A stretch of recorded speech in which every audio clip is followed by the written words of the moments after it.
So I've wanted to talk about light painting now for quite a while. Well, how long? Well, I bought these snazzy little things way back in April, and I had plans to strap them to somebody and take some long exposure pictures. That's what light painting is, basically. It is using some kind of light and moving it through the frame while you hold the shutter open. And it can be as short as a second or two, or it can be much, much longer. And my plan was to do that sometime this summer. It hasn't really happened. I did strap it to a little kid for a while, let them run around on the beach, and I took a couple of pictures that are kind of interesting, but not as exciting as I had hoped they would be. I think there's some hope if I strap it to an adult who can follow directions a little bit better. But these things are amazingly cheap. $6 off of Amazon. I think I got, well, I think they're like $6.99 now. And 2 AA batteries, and they just light up. And it doesn't look very bright in here right now with my video light on, but they got blue. Oh yeah, and if you click again, they'll blink. And blink faster. Strobe, I would call it. And then off. They got green, they got purple, they have whitish ones.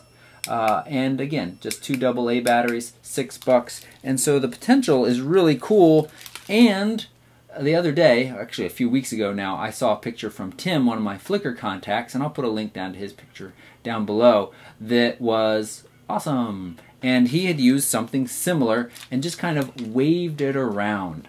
So my plan is, the second part of this video, which I think I'll just follow up right now.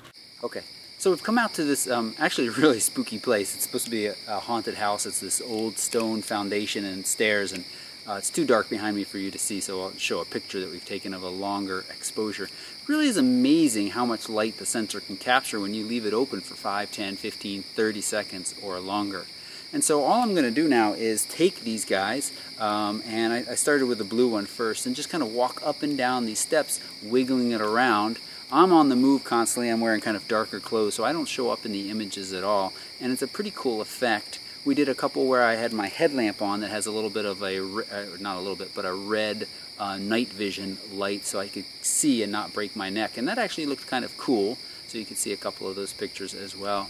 Alright, so you've seen this picture already. This gives it kind of an idea of what we're working with here. This is 6 seconds long, f4, ISO 2000, and we just had a simple single flashlight that would, you know, light up a small area in this overall picture, and during the 6 seconds we just kind of wiggled it back and forth over this area.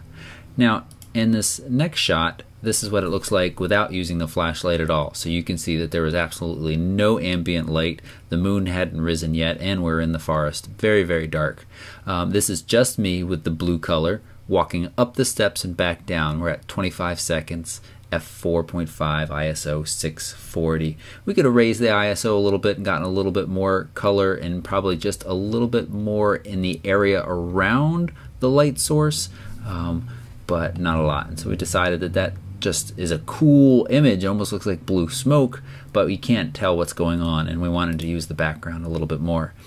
So in this one, again, 25 seconds, we decided was enough time for me to walk up the steps and back down. And another thing to let you all know is it was dark, and that blue light wiggling around did not give off a lot of light. You can actually see that there is a busted step right here.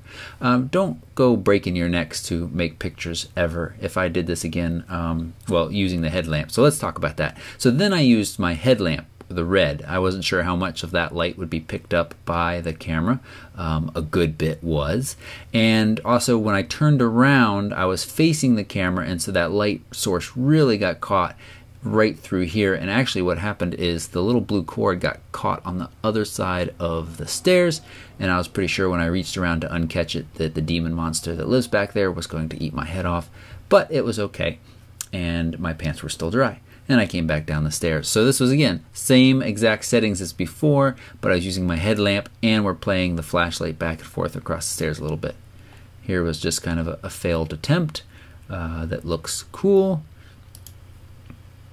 And then here's another one without using the headlamp, so no red at all. And then we decided that we did not like how that looked.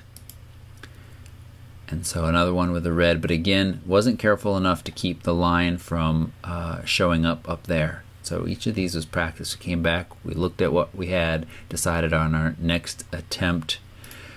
This one, this light source actually is from 2 folks that showed up they had come up there to talk to the ghosts, not making that up, and they were wandering around up above, and we left, I kind of like this.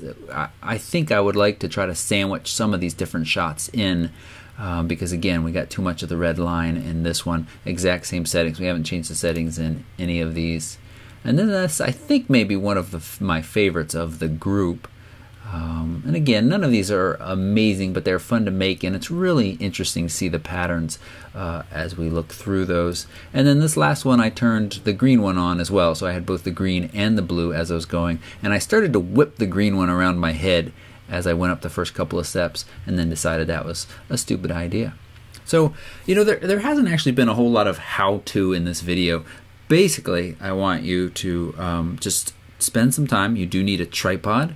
You need a dark area, and you need a light source and someone to wiggle that. Now, in this dark area, we use the flashlight to shine onto the stone steps, pre-focus, and then all of it was manual focus after that, so we didn't have to worry about refocusing for each of these shots. Again, using a tripod really helps with that.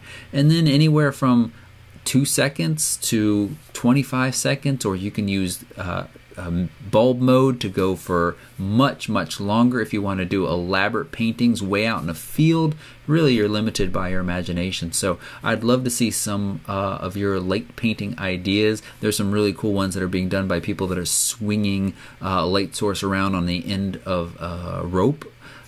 So really, again, limited. Let's see some pictures. I hope this was somewhat helpful. Got your creative juices flowing in your brain about what kind of light painting you can do. I've posted other ones before where I've just used a laser pointer on a bathroom wall, drawn sailing ships and things like that, except my artist skills aren't the best.